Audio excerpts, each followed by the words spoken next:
Asia cup 2025 schedule వచ్చేసింది. September 9 నుంచి 28 వరకు యూఏఈ వేదికగా ఈ టోర్నీ జరగబోతుంది. ఈ మేరకు ఆసియా క్రికెట్ కౌన్సిల్ అధ్యక్షుడు మోసిన్ నక్వీ సోషల్ మీడియా వేదికగా ప్రకటన చేశారు. అద్భుతమైన క్రికెట్ మ్యాచ్ల కోసం తాము ఎదురు చూస్తున్నామని, త్వరలోనే పూర్తి షెడ్యూల్ విడుదలవుతుందని తెలిపారు. వచ్చే ఏడాది టీ20 ప్రపంచ కప్ జరగనున్న నేపథ్యంలో ఆసియా కప్ 2025ని టీ20 ఫార్మాట్లోనే నిర్వహించబోతున్నారు.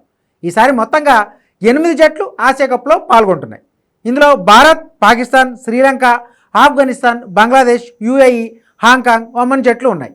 మొత్తం 19 మ్యాచ్లు జరగనున్నట్టు తెలుస్తుంది. ఇక ఒకే గ్రూప్లో భారత్, పాకిస్తాన్ జట్లు చోటు దక్కించుకున్నట్టు సమాచారం. తద్వారా భారత్, పాకిస్తాన్ 3 సార్లు తలపడే అవకాశం ఉంటుందని ఆసియా క్రికెట్ కౌన్సిల్ భావిస్తుంది. లీగ్ స్టేజ్ తర్వాత గ్రూప్ 4, ఇక చివరిగా ఫైనల్లో తలపడే అవకాశం ఉంటుంది. భారత్కే ఆతిథ్య హక్కులు ఉన్నప్పటికీ తటస్థ వేదికగా ఆసియా కప్ జరగనుంది. దీనికి కారణం పహల్గామ్ ఉగ్రదాడి. ఈ ఘటనతో భారత్, పాకిస్తాన్ మధ్య ఉద్రిక్తతలు పెరిగాయి. ఇరు దేశాల మధ్య సంబంధాలు పూర్తిగా దెబ్బతిన్నాయి. ఈ క్రమంలో పాక్ జట్టుతో భారత్లో మ్యాచ్ ఆడేందుకు బీసీసీఐ నో చెప్పింది. దీంతో తటస్థ వేదికైన యూఏఈలో ఈ టోర్నీ మొత్తం నిర్వహించాలని బీసీసీఐ నిర్ణయించింది. ఇండియా, పాకిస్తాన్ మ్యాచ్తో పాటు పూర్తి షెడ్యూల్ను త్వరలోనే ప్రకటించనున్నారు.